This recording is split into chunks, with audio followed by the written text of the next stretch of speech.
जय बजरंगबली।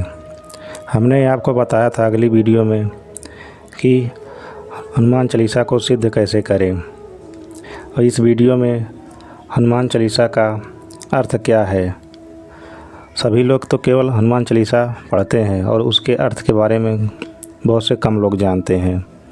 इसलिए हनुमान चालीसा को के साथ साथ उसका अर्थ भी जानना बहुत ज़रूरी होता है। तो चलिए वीडियो स्टार्ट करते हैं। जय हनुमान ज्ञान गुण सागर, जय कपीस तिन्हु लोक उजागर।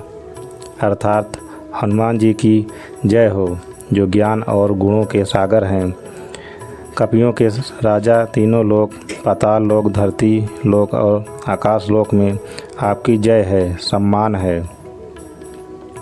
रामदूत अतुलित बल धामा, अंजनी पुत्र पवन सुतनामा। अर्थात श्री राम के दूत आप बल के धाम हैं, यानी आपके पास अतुलित जिसको तौल नहीं सकते उतना बल है। आपकी माता का नाम अंजनी और पिता का नाम पवन है। महावीर विक्रम बजरंगी, कुमति निवार सुमत के संगी। अर्थात हे हनुमान जी, आप वीर नहीं महावीर हैं, विक्रम हैं, यानी आपसे युद्ध में जीता नहीं जा सकता, और आपका अंग वज्र के जैसा है, जिसकी बुद्धि दूषित है, जिसकी बुद्धि केवल गलत कार्यों में ही लगी रहती है। यदि वह आपका निरंतर स्मरण करे तो उसकी बुद्धि श्रेष्ठ होती है, और जिनकी बुद्धि अच्छे कार्यों में लगी हुई है उनके संग तो आप हमेशा रहते ही हैं। कंचन बरन विराज सुवेशा, कानन कुंडल कुंचित केसा। अर्थात आपके शरीर का रंग स्वर्ण के भांति है और वस्त्र सुंदर हैं, कानों में कुंडल है और केश यानी बाल घुंघराले हैं। अब यहाँ हनुमान जी हमें यह संदेश दे रहे हैं कि हमें अपने शरीर को साफ करना चाहिए और वस्त्र भी साफ ही पहनने चाहिए। हाथ वज्र और ध्वजा विराजे, कांधे मूंज जनेऊ साजे। अर्थात आपके हाथ में गदा है और एक हाथ में विजय ध्वज है। आपके कांधे पर गूंज का जनेऊ है। शंकर सुवन केसरी नंदन, तेज प्रताप महाजगबंदन। अर्थात आप शंकर के अवतार हैं और केसरी के औरस पुत्र हैं। आपका तेज और आपकी महिमा का वंदन सारा जगत करता है। विद्यावान गुणी अति चातुर, राम काज करिबे को आतुर। अर्थात आप विद्वान हो, गुणी हो और चतुर भी हो। आप राम का कार्य करने के लिए सदैव तत्पर रहते हैं। अब यहाँ थोड़ा रुकते हैं और गहराई से विचार करते हैं राम के कार्य पर। राम का कार्य यानी अच्छे कार्य, नेक काम, हितकारी काम। जो मनुष्य निरंतर अच्छे कार्य में लगा हुआ है वे सब कार्य राम के कार्य हैं, और उसे पूरा करने का सारा दायित्व हनुमान जी का है। आप अच्छे कार्य करिए, किसी का बुरा मत सोचिए, किसी की चुगली मत कीजिए, विश्वासघात मत करिए, पूरी ईमानदारी से परिश्रम कीजिए। हनुमान जी आपका कार्य पूरा करवा देंगे। प्रभु चरित सुनबे को रसिया, राम लखन सीता मन बसिया। हे हनुमान जी, आपको श्री राम का चरित्र सुनने में आनंद आता है। आपके हृदय में राम, लक्ष्मण और सीता माँ विराजते हैं। सूक्ष्म रूप धरी सियहि दिखावा, विकट रूप धरी लंक जरावा। अर्थात आपने सीता जी को अपना छोटा रूप दिखाया था, अपना विकराल रूप दिखाकर अपनी लंका को जलाया था। थोड़ा समझते हैं।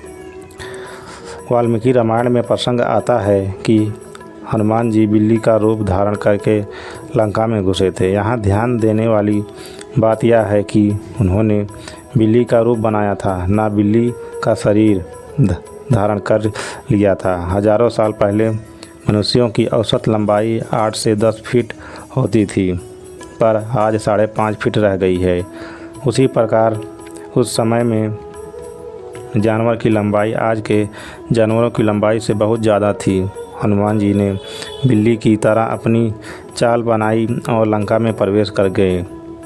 दूसरी बात, सूक्ष्म रूप का अर्थ है कि हनुमान जी जब सीता जी से मिले तो छुपकर मिले। वे घुटनों पर बैठे हुए थे और उनके शरीर की दोनों भुजाएं सीने से चिपटी हुई थी। उनमें उस समय इस बात का बिल्कुल भी अहंकार नहीं था कि उन्होंने शत्रु के देश में अकेले सीता जी को खोज लिया, और जब लंका को श्री राम जी के शक्ति का प्रदर्शन देने का समय आया तब उन्होंने अपना सीना चौड़ा किया, कांधे फैलाए और गर्जना की। भीम रूप धरि असुर संहारे, रामचंद्र के काज सवारे। आपने विशालकाय रूप धारण कर असुरों का विनाश किया, रामचंद्र जी के सभी कार्यों को अपने पूर्ण किया। लाए संजीवन लखन जी आए, श्री रघुवीर हरि सुर लाए। अर्थात आप संजीवनी बूटी लाए थे और लक्ष्मण जी के प्राण बचाए थे। तब श्री राम जी के होठों पर मुस्कान आई थी। रघुपति कीन्ही बहुत बढ़ाई, तुम मम प्रिय भरत ही संभाई। अर्थात श्री राम जी ने आपकी बहुत प्रशंसा की और आपको भरत के समान प्रिय भाई माना। अब यहाँ एक प्रश्न उठता है कि श्री राम को क्या लक्ष्मण जी प्रिय नहीं थे? राम जी के साथ वनवास लक्ष्मण जी गए थे। वनवास केवल श्री राम जी का हुआ था, लक्ष्मण जी को नहीं। इसका उत्तर भी बहुत सरल और आँखों में श्रद्धालुओं को लाने वाला है। यदि आप अनुभव कर पाएँ तो राम जी को लक्ष्मण जी, भरत जी, सीता जी, हनुमान जी बहुत प्रेम करते थे, परंतु वनवास में राम जी के साथ रहने का अवसर इन सबको मिला केवल एक को छोड़कर, और वो हैं भरत जी। भरत जी राम जी की चरण पादुका के साथ ही रहे पूरे 14 वर्ष। किस लिए? राम जी की आज्ञा पर।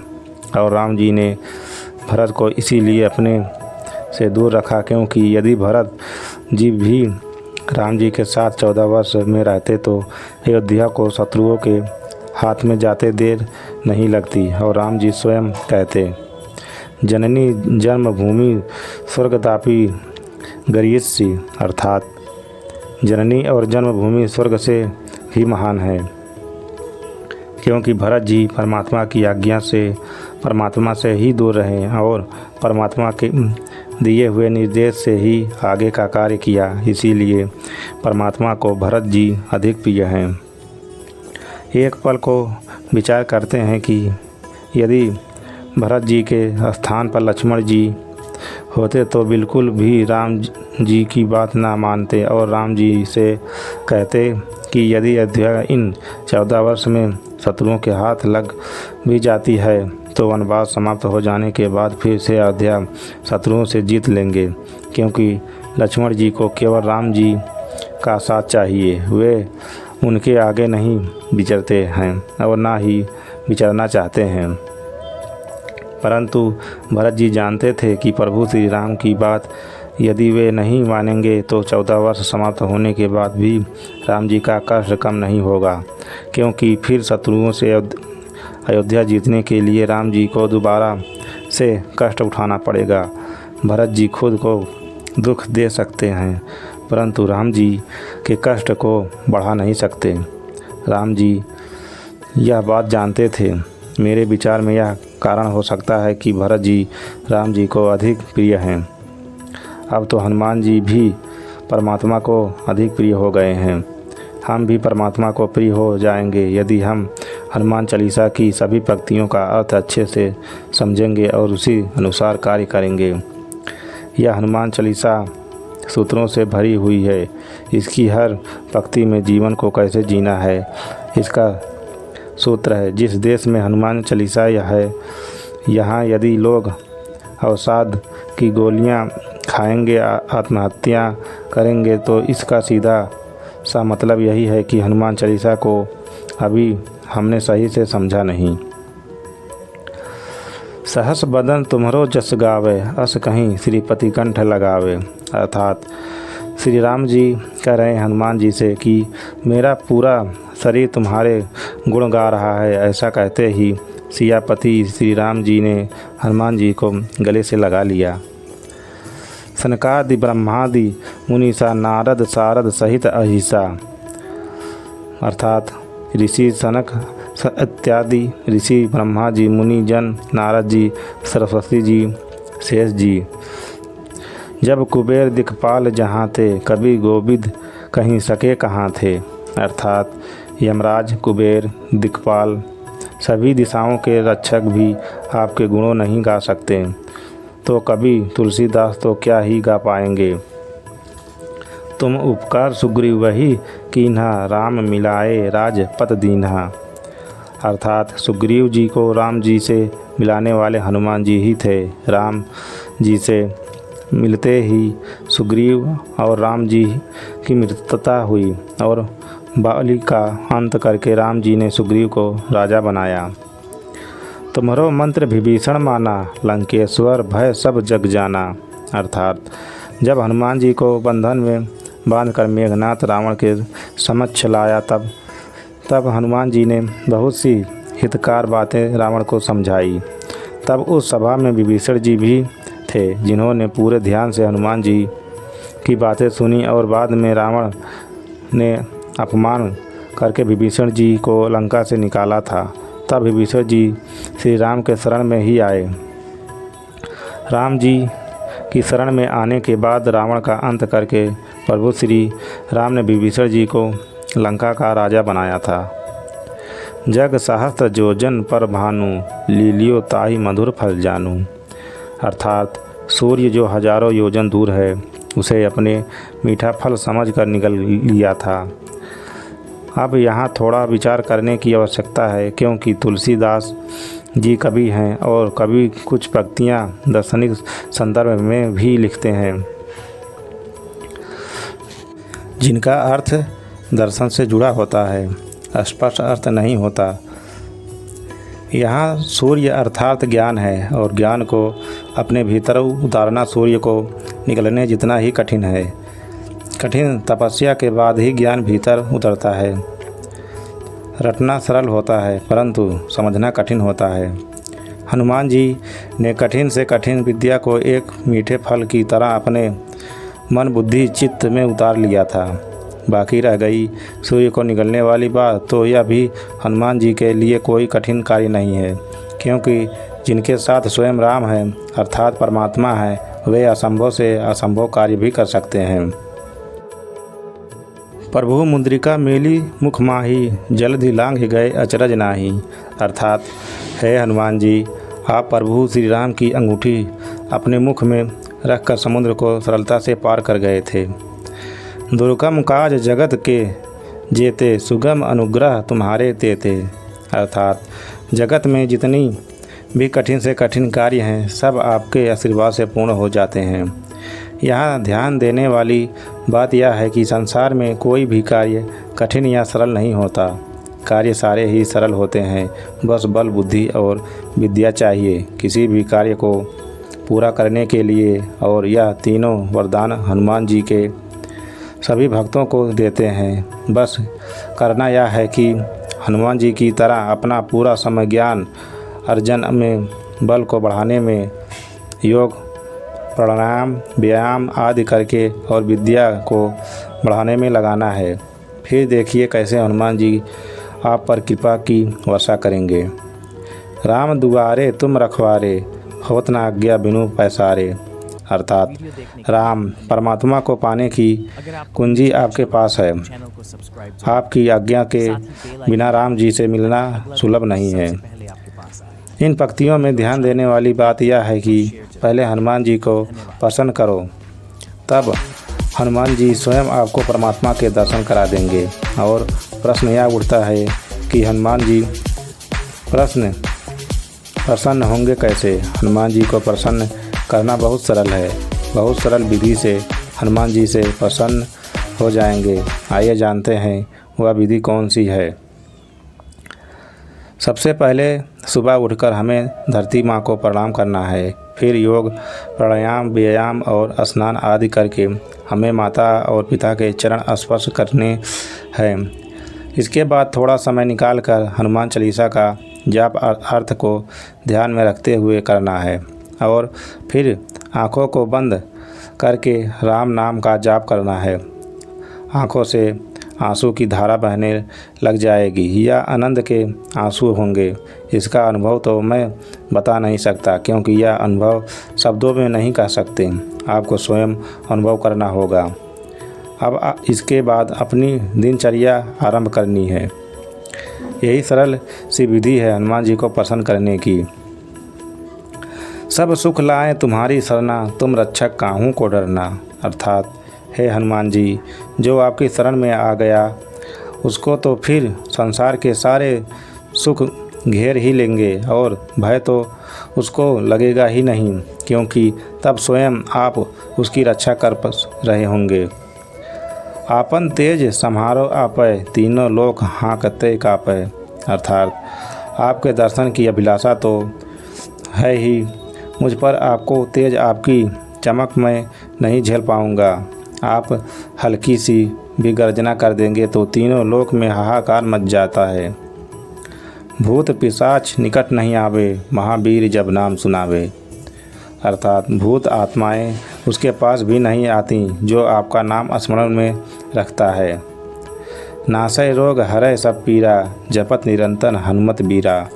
अर्थात हे वीर हनुमान, जो हर समय आपके नाम का जप कर रहा है उसके समस्त रोग और पीड़ा का अंत हो जाता है। अब यहाँ ध्यान देने वाली बात यह है कि हनुमान जी का नाम भी एक औषधि ही है। यहाँ यह अर्थ नहीं लेना है कि शरीर में कोई भी रोग हो या पीड़ा हो तो अन्य औषधि ना लेकर हनुमान जी के नाम की औषधि ही लेनी है। जो भी औषधि आप ले रहे हैं आपके रोग के लिए, उसके साथ हनुमान जी का नाम भी स्मरण में रखना है। संकट ते हनुमान छुड़ावे, मन कर्म वचन ध्यान जो लावे। अर्थात जो भी हनुमान जी का स्मरण करता है और साथ में परिश्रम भी करता है तो उसके जीवन से सभी प्रकार के कष्टों का अंत हो जाता है। सब पर राम तपस्वी राजा, तिनके काज सकल तुम साजा। अर्थात सभी राजाओं में श्री राम सर्वश्रेष्ठ हैं, क्योंकि वे तपस्वी राजा हैं। उनके सभी कार्यों को आप सदैव सफल बनाने में प्रयास करते हैं। श्री राम जी को तपस्वी इसलिए कहा गया है क्योंकि वे राजा होने के बाद भी योग और विलास में नहीं डूबे। उनके समय में एक राजा बहुत विवाह करता था, परंतु राम जी ने एक पत्नी व्रत ले रखा था। और मनोरथ जो कोई लावे, सोई अमित जीवन फल पावे। अर्थात जो मन को रथ के भांति जानकर उसको साथ लेता है वही जीवन भर अनगिनत फल सुख पाता है। मन संदेह तभी तब हनुमान जी का ध्यान लगाएगा। चारों युग प्रताप तुम्हारा, है प्रसिद्ध जगत उजियारा। अर्थात हे हनुमान जी, आपका नाम चारों युग में रहेगा और जब तक यह जगत रहेगा तब तक आपके नाम से यह जगत जगमगाता रहेगा। साधु संत के तुम रखवारे, असुर निकंदर राम दुलारे। अर्थात सभी साधु और संतों के आप रखवाले हैं और सभी असुरों के संहारक और श्री राम जी के दुलारे हैं। अष्टसिद्धि नौ निधि के दाता, असबर दीन जानकी माता। अर्थात संसार में 8 प्रकार की सिद्धियां हैं और 9 प्रकार की निधियां हैं। सभी सिद्धियां और निधियां आपके पास हैं क्योंकि माता सीता ने आपको यह सब वरदान में दिया था। जो आपका ध्यान लगा कर परिश्रम करता है उसे भी जीवन में सब मिलता है जो वह पाना चाहता है। 8 सिद्धि और 9 निधि मैं यहाँ नहीं बताऊँगा क्योंकि वह सब जानकर हमें कोई मिलेगा नहीं। हमें केवल हनुमान जी का स्मरण करके और अपने कर्म पर ध्यान देना है, फिर जीवन की सभी आवश्यकताओं की पूर्ति होते देर नहीं लगेगी। राम रसायन तुम्हारे पासा, सदा रहो रघुपति के दासा। अर्थात राम नाम का रसायन आपके पास है, आप सदैव श्री राम के दास बने रहना चाहते हैं। यह पंक्ति बहुत ही महत्वपूर्ण है, इसे समझना बहुत ही आवश्यक है। यहाँ हमें हनुमान जी सिखा रहे हैं कि जीवन में कुछ कितनी भी सफलता पा जाना, परंतु भीतर से सदैव सुख को परमात्मा का दास ही मानना और जानना। इससे कभी अहंकार हमारी बुद्धि पर हावी नहीं हो पाएगा और हम परमात्मा का ध्यान लगाते हुए अपने जीवन में भी और जो हमसे जुड़े हैं उनके जीवन में भी खुशियाँ जोड़ पाएंगे। तुम्हारे भजन राम को पावे, जन्म जन्म के दुख बिसरावे। अर्थात हे हनुमान जी, आपको स्मरण में रखने से आप हमें राम परमात्मा से मिला देते हैं। जन्मों जन्मों के दुख आपके ध्यान मात्र से समाप्त हो जाते हैं। अंतकाल रघुवर पुर जाई, जहाँ जन्म हरि भक्त कहाई। अर्थात हे हनुमान जी, मैं अपने अंतकाल में राम जी के धाम में जाऊं और अगला जन्म कभी भी लूं तो राम का दास परमात्मा का भक्त ही कहलाऊं। और देवता चित्त ना धरई, हनुमंत सेई सब्र सुख करई। अर्थात किसी भी और देवता का स्मरण करने की आवश्यकता नहीं है, केवल हनुमान जी का स्मरण करने से सभी सुख प्राप्त हो जाते हैं। अब यहाँ एक प्रश्न उठता है कि क्या बाकी सभी देवता का नाम लेने से हनुमान जी की कृपा नहीं होगी? क्या बाकी सभी देवता हनुमान जी से काम हैं? नहीं। यहाँ हनुमान जी के नाम के स्थान पर जिस भी देवी देवताओं को मानते हैं वो नाम रख सकते हैं। कोई देवी देवता हम मनुष्यों की तरह नहीं है कि आप उनकी जगह किसी और का नाम लोगे तो वे रुष्ट हो जाएंगे। सब एक ही हैं। संकट कटे मिटे सब पीरा, जो सुमिरै हनुमत बलबीरा। अर्थात सभी संकट और सभी पीड़ा का अंत वीर हनुमान जी का ध्यान लगाते ही हो जाती है। यहाँ ध्यान देने वाली बात यह है कि औषधि के साथ ध्यान लगाना है, औषधि छोड़कर नहीं। आप जो भी औषधि ले रहे हैं अपने रोग के लिए या पीड़ा के लिए, वे सब ले और साथ में हनुमान जी का भी नाम जपते रहें।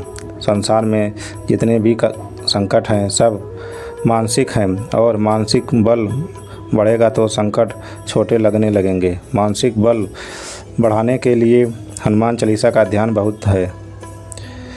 जय जय जय हनुमान गोसाई, कृपा करहु गुरुदेव किनाई। अर्थात इंद्रियों के स्वामी हनुमान जी की जय हो। हे हनुमान जी, आप मुझ पर गुरु की भांति कृपा करें। हनुमान जी ब्रह्मचारी हैं और ब्रह्मचारी होना कोई सरल बात नहीं है। केवल जिससे अपनी इंद्रियों को अपने वश में कर रखा है वही ब्रह्मचारी हो सकता है। अब आपके मन में एक प्रश्न आएगा कि आप तो विवाहित हैं, तो क्या आप ब्रह्मचारी हो सकते हैं? क्या राम जी ब्रह्मचारी थे? उत्तर है कि विवाह के बाद भी हम ब्रह्मचारी हो सकते हैं। बस विवाह के बाद हमें अपनी पत्नी के अलावा सभी स्त्रियों को माता और बहन के रूप में ही देखना है। तो राम जी भी ब्रह्मचारी थे और आप भी विवाह के बाद ब्रह्मचारी रह सकते हैं।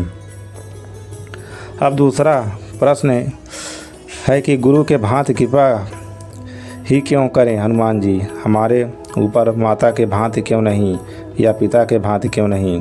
इसका उत्तर यह है कि केवल गुरु ही है जो शिष्य से कुछ अपेक्षा नहीं रखता। गुरु अपने शिष्य को अपना समस्त ज्ञान दे देता है और उससे संसार में भेज देता है एक सुखमय जीवन जीने के लिए। गुरु को अपने शिष्य से ना ही अर्थ की कामना होती है और ना ही किसी पद प्रतिष्ठा की और ना ही उसके अपने शिष्य से कोई सम्मान की लालसा होती है। जो सतबार पाठ कर कोई, छूट ही बंदी महासुख होई। अर्थात जो 100 बार हनुमान चालीसा का पाठ करेगा उसके सभी दुखों का अंत हो जाएगा और सुख की प्राप्ति होगी। इस पंक्ति का अर्थ यह है कि हनुमान चालीसा की महिमा है कि सुख और दुख केवल मानसिक स्थिति है। हनुमान चालीसा अर्थात अर्थ के साथ पाठ करने से मानसिक बल बढ़ती है तो स्वतः ही जीवन के सभी दुख छोटे लगने लगते हैं। जो या पढ़े हनुमान चालीसा होए सीधी साखी गौरी सा। अर्थात जो भी हनुमान चालीसा का पाठ करता है उसकी सभी इच्छाओं की पूर्ति हो जाती है। सत्य तो यह है कि जो हनुमान जी भक्ति में लीन हो गया उसकी फिर कुछ इच्छा शेष नहीं रह जाती। तुलसीदास सदा हरिचेरा कीजे नाथ हृदय महाडेरा। अर्थात तुलसीदास ही राम जी के दास हैं, आपके हनुमान जी मेरे हृदय में निवास करिए। बस यह कुछ साधकों का प्रश्न होता है कि क्या हम तुलसीदास के स्थान पर अपना नाम रख सकते हैं। इसका उत्तर बहुत सरल है। तुलसीदास का नाम इस भक्ति में हटाना ही क्यों है। तुलसीदास जी के साथ आप अपना नाम भी जोड़ दें, क्योंकि तुलसीदास जी भी तो राम जी के दास हैं। इस भक्ति को कैसे पढ़ना है, कैसे क्या करना है, आपको इस वीडियो में पूरा मिल गया है। अंतिम चौपाई आती है, तुलसीदास एवं अमन सदा हरिचेरा कीजे नाथ हृदय महाडेरा। दोहा है, पवन तनय संकट हरन मंगल मूर्ति रूप राम लखन सीता सहित हृदय बसौ सुहृद भूप। अर्थात हे पवन पुत्र, संकटों के हरने वाले मंगल के रूप राम लक्ष्मण और सीता सहित आप मेरे हृदय में निवास करें।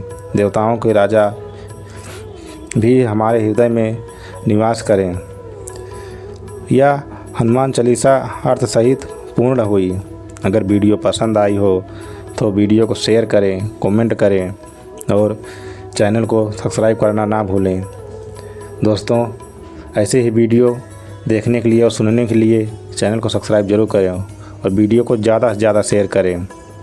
जय श्री राम, जय बजरंगबली।